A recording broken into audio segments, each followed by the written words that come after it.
South Park has officially returned, just when the world needed it most. Go ahead and cancel your therapy sessions because the greatest show of all time is back. Yes! I genuinely can't believe it's been over 2 years since we got the last season. I mean, sure, we got the specials, Not Suitable for Children, The End of Obesity. I enjoyed these, but like most fans, I've been longing for a proper new season for what feels like an eternity. Last year, Matt and Trey announced that season 27 wouldn't air that year, mainly because they didn't want to focus on the 2024 election or Donald Trump. Spoiler alert, we're gonna see plenty of Trump. Aside from that reason, I'm sure by now most of you know about the lawsuits that South Park has been going through that even caused this season to be delayed an extra 2 weeks. Well, it's finally all coming to an end. For now, so here we are. Season 27. I plan to break down, overanalyze, and share my thoughts about every episode in this season. I'll most likely be uploading 2 to 3 days after each episode, which is kind of tragic considering every other YouTube channel will have uploaded their video already. But this does give me one advantage. I can talk about the full reactions to the episodes, like how the White House responded to this episode, or what Trey Parker said in response to the White House. So if you enjoy the ramblings from an obsessed South Park nerd, make sure to check if you're subscribed. Enough stalling, let's get into it. Here is Sermon on the Mount. Hey, relax, guy. I'm just your average Joe.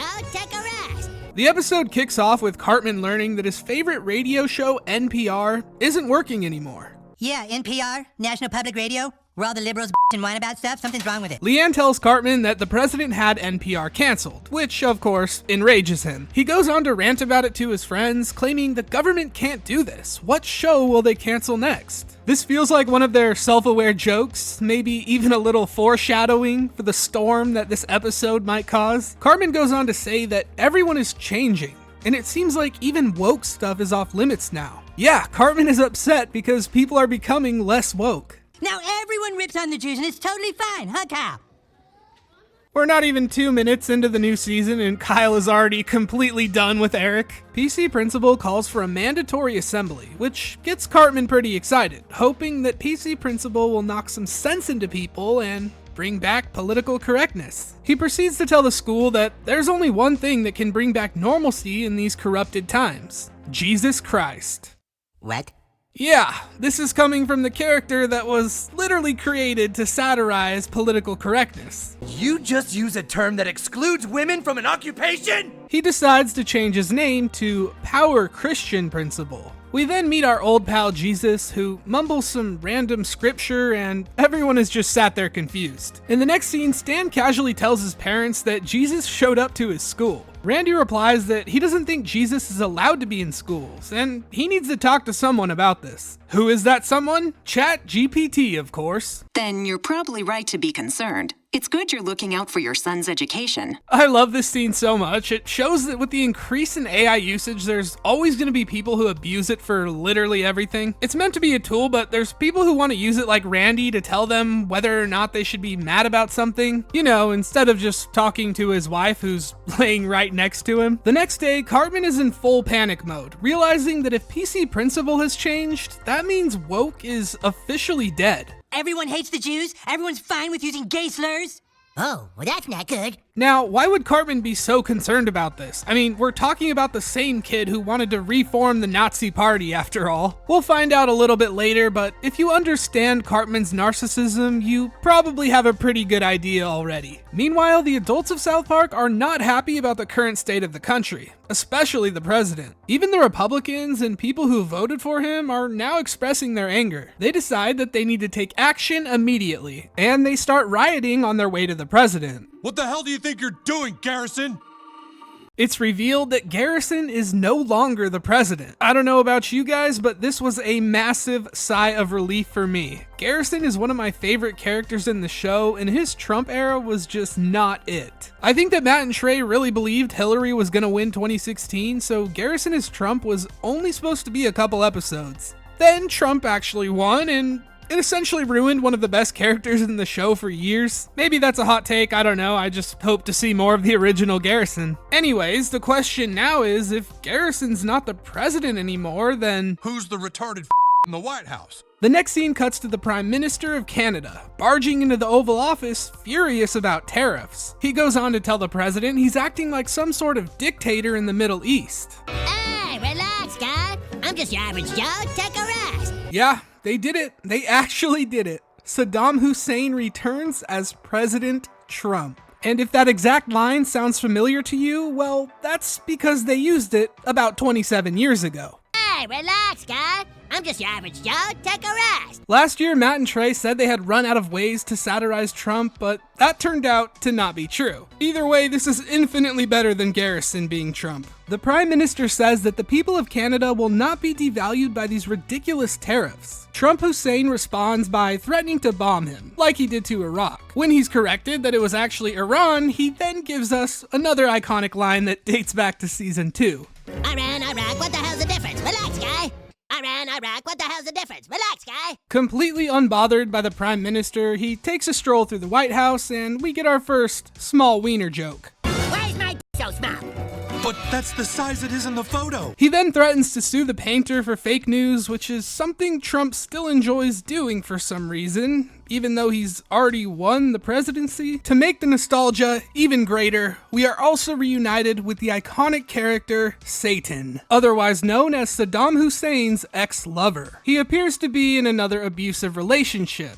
Only this show could make you feel empathy for Satan. Honestly though, if you watch enough South Park, you'll realize Satan is actually a pretty morally ground character. He's depicted as pretty chill throughout the show, and also pretty gay, but that's besides the point. We finally get an update on what Cartman is going through. Butters tries to console him, but Eric is just severely depressed. With woke culture dying out, Cartman no longer feels special. Cartman is someone who gets his dopamine from being a bigot. He can't fathom living in a world where Kyle is no longer offended by him. This is Eric Cartman's worst nightmare, and it causes him to make a drastic decision. I'm gonna kill myself. And you. So I laughed a lot this episode, but for some reason, this was the funniest part to me, and I don't know why. I think it's just the casual way that Cartman decides that he's gonna take Butters down with him, like just so out of left field. Butters is literally just trying to help his best friend out of depression, and Eric comes along like, yeah, we're both gonna leave this world. I don't know why this is so funny to me. Anyways, gotta lock back in. Butters desperately tries to convince Eric that woke culture is gonna come back, and he just has to give it a little bit of time. He gives him a deadline and says if woke culture isn't back by Tuesday, then he's gonna go through with the plan. Meanwhile, we get a scene from Stan. Apparently, PC Principal thinks Stan has a problem with Jesus being in schools. Stan asks the question we've all been wondering. What happened to him? How he used to be super woke and now he's super Christian? I just realized that the side I was on was hopeless. This whole thing feels like a satire of the people who are trying to push Christianity into schools. I remember last year the Ryan Walters situation. He's an Oklahoma State superintendent that was super active in pushing for the Bible to be part of public school curricula. It's just wild to see PC Principal change so much. Maybe the show's trying to poke fun at how people with over-the-top beliefs are willing to ditch their values the moment the culture shifts. An arc of him being super religious could be pretty funny though. We'll just have to wait and see how this plays out. Trump Hussein is having a party at the White House. In this frame, I found a visitor. Definitely not something I saw in a screenshot 5 minutes ago and decided to claim it as my own discovery. Also, I love the detail of him grabbing a Coke. Trump doesn't drink booze, but according to Dana White, he's never seen him drink water. So I'll ask him, you want a water? No. And then somebody will bring him over a Coke. The town of South Park finds a way to call the president to complain. All they get out of it is being sued for $5 billion. The best part of this scene is the White House art that I'm not sure if I can show on YouTube or not, but it's gold. He finds his way back into bed with Satan, who has this to say. Another random commented on my Instagram that you're on the Epstein list. Is Trump on the Epstein list? Most definitely. But he should release it anyways and use the Frank Reynolds method. Know this. Yes, I was on the sex island, but only for the snorkeling. I didn't know anything about the kid stuff. No. Satan demands to know if he's on the list and finds it suspicious that every time it's brought up, he just tells people to relax. He then ends the conversation by telling Trump Hussein he's exactly like this other guy he used to date. I still think it's funny they're not telling us if this is actually Saddam Hussein or like a reincarnated version of him in Trump's body. For all we know, it could be like a legal loophole so they can say it's technically not Trump. I don't know, but it's funny either way. It might be revealed later, we'll see. Butters is playing with his toy cars when his mom comes in and tells him to go play with his friend Cartman, who's out in the garage, in her car, with a hose. Somehow that doesn't raise any red flags for her, but then again, we already know she's as dumb as rocks. In a panic, he rushes to go find Cartman, who appears to be ending it all. This needs to be a new meme portrait or something, because this might be the funniest he's ever looked in the entire show. By this point, Butters is just fed up with the entire thing and agrees to Eric's plan. The next scene shows us 60 Minutes doing a story on the South Park protests. The reporters are scared to death about anything they say, implying their fear of being sued by Trump. And just to be clear, we don't agree with them. No. We think these protesters are total retards. This whole scene is just a big reference of the lawsuit about CBS editing an interview during the election. The program moves to the South Park protesters, and we get an interview from the Stotches. The Stotch family is proud to say that we own an electric car. Yeah, no carbon monoxide in an electric car. I remember them making this joke a long time ago. It was about a hybrid car, though, in the High School Musical episode. Went to sleep in my mom's car in the garage with the engine turned on. But you didn't die? Freaking hybrids, man. They just don't do the trick anymore. In the middle of the protest, Jesus comes down from the sky to talk to the town. No, just eat the bread and listen. He tells everyone that he didn't want to come back and be in the schools, but it was part of a lawsuit in the agreement with Paramount. Yeah, Paramount, the same mass media company that just signed South Park to a $1.5 billion deal. You know what's funny is that 2 days before this episode came out, there were so many people like, oh my god, Matt and Trey bent the knee to Paramount, they're sellouts. You really shouldn't need any more proof that these guys do not give a singular what anyone thinks. Destroying Trump is one thing. I mean, that's really easy. Most of the world will glaze you for that. But going after Paramount like this is insane. I really don't think it's an exaggeration to say that this is a historic episode in television. Jesus tells everyone that they need to stop protesting or it's gonna get a whole lot worse, and they'll end up like Colbert. If you aren't aware, The Late Show with Stephen Colbert was recently canceled. He famously made fun of and mocked Trump quite a bit. Trump has gone on to make social media posts celebrating lawsuit wins and even claims that Jimmy Kimmel, Jimmy Fallon are hopefully gone next. Now, CBS claims that the decision was purely financial to cancel Colbert, but of course they would say that. Do you know who owns CBS? Well, Jesus tells us, Paramount Global. So Jesus is basically telling the town of South Park to shut up or they're gonna get canceled.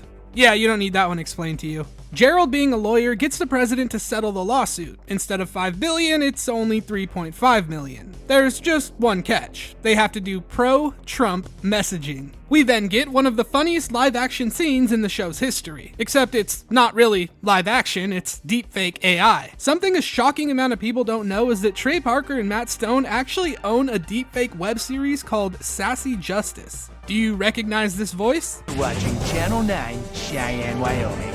It basically uses deepfake technology to insert unrelated celebrities and politicians into the fictional world of a television reporter. For two guys worth probably $1 billion each now, and you know, one of the most successful TV shows of all time, they sure do go on a lot of random side quests. The scene basically mocks a lot of those weird religious ads and then shows Trump's pathetic looking meat, which obviously can't be shown on YouTube. And then the episode ends in a pretty interesting way. Oh, I think I might be going. Yep, sweet death is about to come. I love you, man. Was that Trey Parker telling Matt Stone that he loves him in case anything crazy happens about this episode? I don't know. It could be nothing. This was an objectively funny episode. And yeah, I just used the word objectively for an opinion. You'll get over it. Relax, guy. The reactions to this episode have been overwhelmingly positive. There's obviously a group of people saying that it wasn't funny, South Park is going woke, they're bootlicking liberals to get them back on their side. Then you go to these people's profiles and all their retweets are just pro-right-wing stuff. The thing about South Park, what makes it special, is that they make fun of literally everyone. Over the years, they've ripped on plenty of liberal policies. Matt Stone has even been quoted as saying, "I hate conservatives, but I really f***ing hate liberals." If you're watching South Park just because you want them to cater to your political views, like, that is crazy. The base take is to watch South Park because it's funny. That goes for both sides. If South Park roasts something liberal this season, there's gonna be people who immediately drop the show and change their mind. I don't understand this thought process, but I'm glad most people who watch my channel understand what South Park is all about. Free speech, comedy, and rage baiting, of course. So how did the White House respond to this episode? Well, Taylor Rogers, a spokesperson for the White House, said this: "This show has been irrelevant for over 20 years and is hanging on by a thread with uninspired ideas in the desperate attempt for attention." Oh my god. Then went on to say the left's hypocrisy truly has no end, just like the creators of South Park. The left has no authentic or original content. Now, how did Trey Parker respond to this? Well, luckily I have some footage. Anticipate the reaction today? Have you been following it? What do you make of it? We're terribly sorry.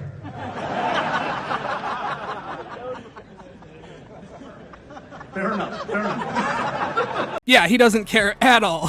Listen, the best thing Trump can do is completely ignore everything. If he actually does attempt to sue Paramount or South Park, whatever, he's gonna learn what the Streisand effect is. As of right now, Paramount has not responded to the episode, but I don't think that they're gonna do anything either. I mean, they just paid two guys $1.5 billion. The show is doing well. It's gonna do very well and make them a lot of money, so why would they do anything at all? The only thing that could possibly happen is if Trump got rage baited so hard that he files a bunch of lawsuits, then it screws over Paramount, but I think Trump just needs to ignore it. Otherwise, it's gonna get bigger and bigger. And on top of that, how would he look if he tries to censor something? This literally defines his free speech. I just don't see anything happening. That's my opinion. Let me know what you guys think. Also, if you watched up to this point in the video, please drop a like because this is gonna get buried under like 30 other videos and probably not do very well, but it's okay. I'm gonna keep uploading every week, and I will see you guys in the next one.